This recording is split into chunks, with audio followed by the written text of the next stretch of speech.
नमस्कार बच्चों, आज हम पढ़ेंगे चैप्टर नंबर 15 पद परिचय यानी पार्सिंग। शब्द भाषा की स्वतंत्र इकाई है, जैसे विवाह, दिल्ली, जाना आदि। इन तीनों शब्दों के अपने स्वतंत्र अर्थ हैं। सब अलग अलग शब्द मिलते हैं। जब अलग अलग शब्द मिलते हैं तो वाक्य बनता है, जैसे विवाह दिल्ली जाएगी। जब ये बिल्कुल अलग अलग थे तो ये सिर्फ शब्द थे, जैसे विवाह दिल्ली जाना। लेकिन जब इनको जोड़ा गया, साथ में मिलाया गया, तो ये बन गया वाक्य, विवाह दिल्ली जाएगी। अब आप दिए गए शब्दों का वाक्य में प्रयोग कीजिए। आपको ये जो शब्द दिए गए हैं इनको मिलाकर यहाँ पर वाक्य बनाने हैं। ये आपको होमवर्क में करना है। क्या दिए गए शब्दों से वाक्य बनाना है। जैसे मैं एक बता दूं, क्या विनय मुंबई से आ गया? क्या विनय मुंबई से आ गया? ओके, बाकी इस तरह से आपको ये चारों बनाने हैं। पद, शब्द का वाक्य में प्रयुक्त रूप पद कहलाता है। शब्द का वाक्य में प्रयुक्त रूप पद कहलाता है। इसका क्या अर्थ हुआ? जब ये अलग अलग हैं, बिना वाक्य के हैं, सिंगल लिखे जा रहे हैं, किसी ना तो कर्ता मिल रहा है इनके साथ में, ना क्रिया मिल रही है, न किसी तरह की संज्ञा या किसी तरह का कोई और शब्द मिल रहा है, तब तक ये सिर्फ शब्द ही कहलाएंगे। ये अलग अलग शब्द ही हैं, विवाह दिल्ली जाना। लेकिन जब इन्हीं शब्दों को मिलाकर हम वाक्य बना देते हैं तो ये सारे शब्द ना रहकर पद बन जाते हैं। अब इसमें विवाह पद बन गया, दिल्ली पद, जाएगी ये भी पद। तो शब्द का वाक्य में प्रयुक्त रूप, जब शब्द को हम वाक्य में यूज़ कर देते हैं, जब हम शब्द को वाक्य में उपयोग में लाते हैं तो वो पद कहलाता है। यद्यपि शब्द भाषा की स्वतंत्र इकाई है, शब्द आपको पता ही है कि ये भाषा की स्वतंत्र इकाई है ना, पर वाक्य शब्दों के मेल से नहीं बल्कि पदों के मेल से बनते हैं। जबकि वाक्य जो बनाए जाते हैं वो शब्दों के मेल से नहीं बनते, वो पदों के मेल से बनते हैं। क्योंकि जब शब्द वाक्य में प्रयुक्त हो जाते हैं तब वे शब्द न रहकर पद बन जाते हैं। सामान्यतः शब्द को विस्तृत अर्थ में लिया जाता है, जिसमें पद भी सम्मिलित हो जाता है, परंतु दोनों में सूक्ष्म अंतर है, छोटा सा अंतर है कि शब्द ही वाक्य में प्रयुक्त होने पर अपना रूप बदल लेते हैं। जब शब्द वाक्य में प्रयोग किए जाते हैं, जब शब्द वाक्य का रूप ले लेते हैं तो वह अपना रूप बदलकर शब्द से पद बन जाते हैं, इसलिए वे पद कहलाते हैं। इस प्रकार शब्द मूल रूप है और पद वाक्य रूप। समझ में आया? शब्द जब वो स्वतंत्र रूप में है, किसी वाक्य में नहीं जुड़ा है, तब तक वो शब्द है। लेकिन जब वो वाक्य में जुड़ जाएगा तो वाक्य में वो बन जाएगा पद का वाक्य रूप, पद वाक्य रूप। ओके, शब्द मूल रूप, ये जब ये अपने मूल रूप में है तो है लड़का खेला। ये अभी किसी वाक्य में नहीं जुड़े हैं तो इन्हें हम शब्द कह सकते हैं, ये अपने अभी मूल रूप में है। लेकिन जब यही शब्द हम वाक्य में प्रयुक्त करेंगे, जैसे लड़के खेलते हैं, तो ये बन गए पद। ये शब्द न रहकर अब यहाँ पर बन गए पद। उपयुक्त वाक्य में लड़का तथा खेला शब्द बदलकर लड़के तथा खेलते हैं हो गए हैं। परिस्थिति के विपरीत कभी कभी शब्द वाक्य में प्रयुक्त होने पर अपना रूप नहीं बदलते हैं। लेकिन कभी कभी क्या होता है, कंडीशन ऐसी हो जाती है कि वो वाक्य में प्रयोग हो जाते हैं लेकिन अपना रूप चेंज नहीं करते हैं। जैसे मूल शब्द है लड़की, पुस्तक, पढ़ना, और जब वो वाक्य में प्रयुक्त हुआ तो ये बन गया लड़की पुस्तक पढ़ती है। वाक्य में ना लड़की शब्द बदला ना ही पुस्तक शब्द, केवल पढ़ना क्रिया का रूप ही पढ़ती हो गया है। यहाँ ध्यान देने योग्य बात यह है कि वाक्य में प्रयुक्त शब्द पद हैं, चाहे उनका रूप बदले अथवा नहीं। तो आपको समझ में आया ये बात? कितनी थोड़ी सी, मतलब थोड़ा सा ही चेंज है, ज़्यादा चेंज नहीं है। आपको सिर्फ इतना ध्यान में रखना है, जब तक शब्द वाक्य में प्रयुक्त नहीं होते, जब तक वे अपने स्वतंत्र रूप में हैं, किसी वाक्य में नहीं जुड़े हैं, तब तक वे हैं शब्द। लेकिन जैसे ही वो वाक्य में प्रयुक्त हो जाते हैं तो वो शब्द से पद बन जाते हैं, भले ही वाक्य बनती बार उनका रूप बदले या ना बदले।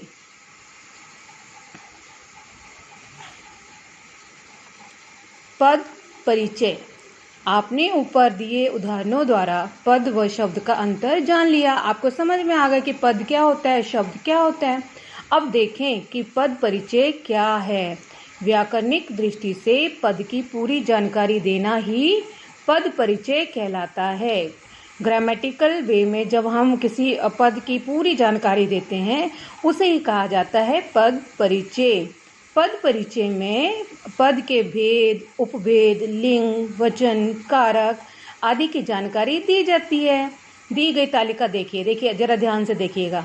पद में है संज्ञा शब्द, सर्वनाम शब्द, विशेषण, क्रिया विशेषण, संबंध बोधक, संबंध समुच्चय बोधक और विस्मयादि बोधक। तो यहाँ आप ये देखेंगे कि जब हम किसी संज्ञा शब्द का परिचय देंगे, उस किसी दिए गए संज्ञा शब्द का पद परिचय देंगे तो उसमें क्या आएगा, संज्ञा के भेद, उसमें कौन सा लिंग है, वचन है, कारक है और क्रिया के साथ उसका संबंध। जब सर्वनाम शब्द दिया होगा तो सर्वनाम के भेद, उसका लिंग, वचन, कारक एवं क्रिया के साथ उसका संबंध। विशेषण में भी ठीक वैसे विशेषण के भेद, उसकी अवस्था, मूल है, उत्तर है या उत्तमा है, फिर साथ में लिंग, वचन और विशेष्य। क्रिया में आएगा क्रिया के भेद, लिंग, वचन, पुरुष, धातु, काल, वाच्य, कर्ता व कर्म का संकेत। क्रिया विशेषण शब्द जब दिया जाएगा, आपको उस क्रिया विशेषण शब्द का पद परिचय देने के लिए कहा जाएगा तो आपको दिए गए क्रिया विशेषण शब्द के भेद बताने हैं, उस क्रिया का उल्लेख जिसकी विशेषता बताई जा रही है। संबंध बोधक के भेद, किस संज्ञा या सर्वनाम से संबंध है। समुच्चय बोधक के भेद, योजित शब्द। विस्मयादि बोधक के भेद, भाव का उल्लेख। तो आपको पद परिचय देते हुए इस चार्ट को थोड़ा सा ध्यान में रखना है कि अब यदि हम संज्ञा शब्द का दिए गए संज्ञा शब्द का पद परिचय देंगे तो उसमें आएगा संज्ञा के भेद, लिंग, वचन, कारक एवं क्रिया के साथ उसका संबंध। ठीक इसी तरह से बाकी शब्दों के बारे में भी बताया गया कि हमें उनमें क्या क्या उसका परिचय देना है। भाषा में सबसे छोटी इकाई वर्ण होती है। भाषा की सबसे छोटी इकाई वर्ण है, आप जानते हैं, अ से गया है ना, जब तक वो अपने वर्णमाला में है तब तक वे वर्ण है।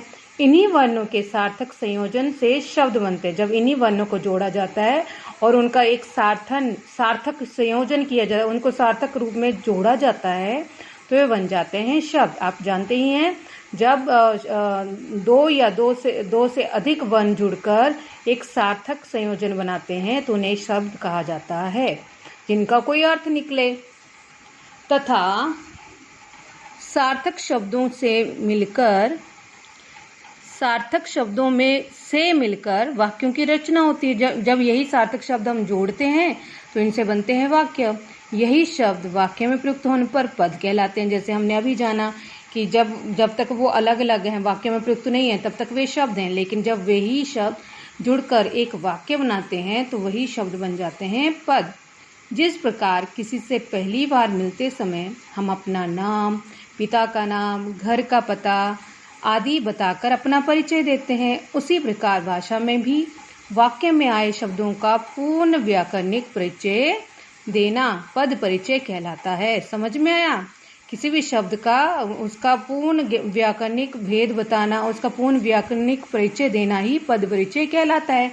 जिस प्रकार हमारी एक पहचान है, जिस प्रकार हमारा एक परिचय है, उसी प्रकार इन शब्दों का भी व्याकरणिक परिचय होता है, उसे ही कहा जाता है पद परिचय। मयंक विद्यालय जा रहा है। इस वाक्य में प्रत्येक शब्द पद है और उनका पद परिचय इस प्रकार होगा। मयंक, ये मयंक सबसे पहले तो आपको जानना है दिया गया शब्द क्या है। तो मयंक शब्द किस कैटेगरी में आता है? संज्ञा में। संज्ञा में अब उसका भेद बताएंगे। कौन सी संज्ञा? व्यक्तिवाचक संज्ञा। मयंक पुल्लिंग है स्त्रीलिंग? हमें पता है मयंक पुल्लिंग है। एक वचन या द्विवचन? एक वचन या बहुवचन? एक वचन। जा रहा है क्रिया का कर्ता। मयंक विद्यालय जा रहा है, यहाँ पे जा रहा है क्रिया, उसको करने वाला उसका कर्ता कौन है? मयंक। तो ये हुआ उसका संज्ञा पद परिचय। अब विद्यालय, विद्यालय का भी ठीक वैसे ही कि विद्यालय भी संज्ञा है। तो विद्यालय कौन सा भेद है? जातिवाचक संज्ञा, पुल्लिंग, एक वचन, और जा रहा है क्रिया का कर्म। ये है हमारा कर्म, ये है कर्ता। तो इस तरह से हमें इन शब्दों का परिचय देना होता है। क्रिया का कर्ता है या कर्म, वो लास्ट में बता के ये कंप्लीट हो जाएगा। जा रहा है, ये कौन सी क्रिया है? सकर्मक क्रिया। क्यों? क्योंकि कर्म दिया गया है। और पुल्लिंग है, स्त्रीलिंग, वो बताया। फिर एक वचन और कौन सा काल है वो बता के हमारा ये पद परिचय कंप्लीट हो गया। तो आपको समझ में आया कि दिए गए शब्द का जब हम व्याकरणिक परिचय देते हैं तो वही कहलाता है पद परिचय। वाक्य में आए प्रत्येक पद अथवा किसी एक पद का पूर्ण व्याकरणिक परिचय देना पद परिचय कहलाता है।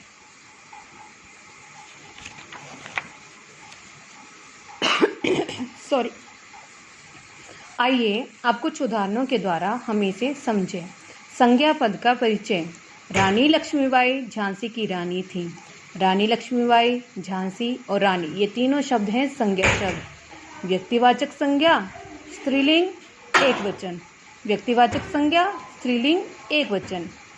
और ये रानी है जातिवाचक संज्ञा, स्त्रीलिंग और एक वचन। अब है सर्वनाम पद का परिचय। मैं कल ही दिल्ली से लौटा हूँ। मैं कौन सा पुरुष है? उत्तम। पुल्लिंग, एक वचन, लौटा हूँ क्रिया का कर्ता, अपादान कारक, क्योंकि दिल्ली से लौटा है, दिल्ली से अलग होना, यहाँ पे दिल्ली से ये हमारा आता है अपादान कारक में। वह पढ़ रहा है, यहाँ पे वह का पद परिचय हमें देना है। अन्य पुरुषवाचक सर्वनाम, पुल्लिंग, एक वचन, कर्ता कारक, पढ़ रहा है, क्रिया का कर्ता, वर्तमान काल। अब है विशेषण पद का परिचय। मेरे पास 2 पुस्तकें हैं जो धार्मिक हैं। तो आपने जाना विशेषण पद का परिचय देते हैं। पहले हमने संज्ञा पद का, फिर सर्वनाम पद का, अब हम देंगे विशेषण पद का परिचय।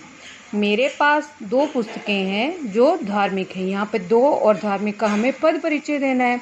तो 2 ये क्या है? संज्ञावाचक। कौन सा? निश्चित संज्ञावाचक विशेषण। पुस्तक विशेष्य का विशेषण, पुस्तक विशेष्य है उसका विशेषण है 2। और किस में है ये? बहुवचन में। उसी तरह से धार्मिक का, धार्मिक कौन सा विशेषण है? गुणवाचक विशेषण। और पुस्तक विशेष्य का विशेषण है। और किस में आया ये? पुल्लिंग में। क्रिया पद का परिचय। दर्शक नाटक देखते हैं। अब सकर्मक क्रिया, बहुवचन, वर्तमान काल।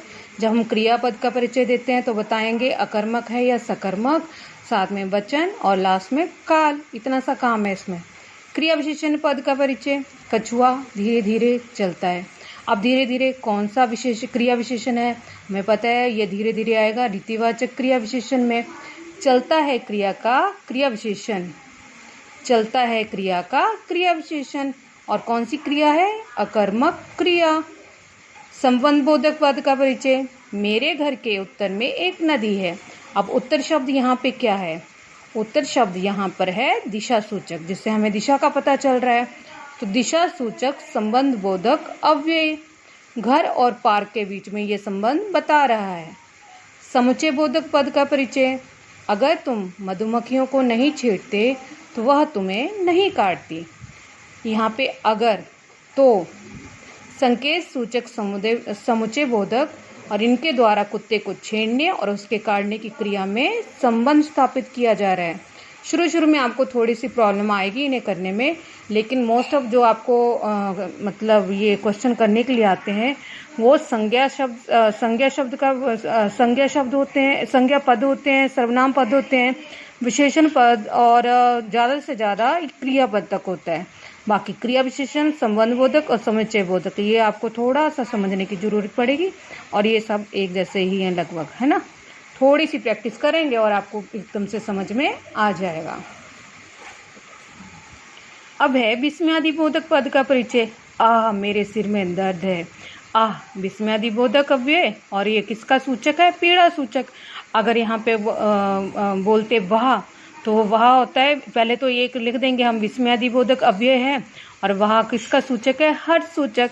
इतना सा काम।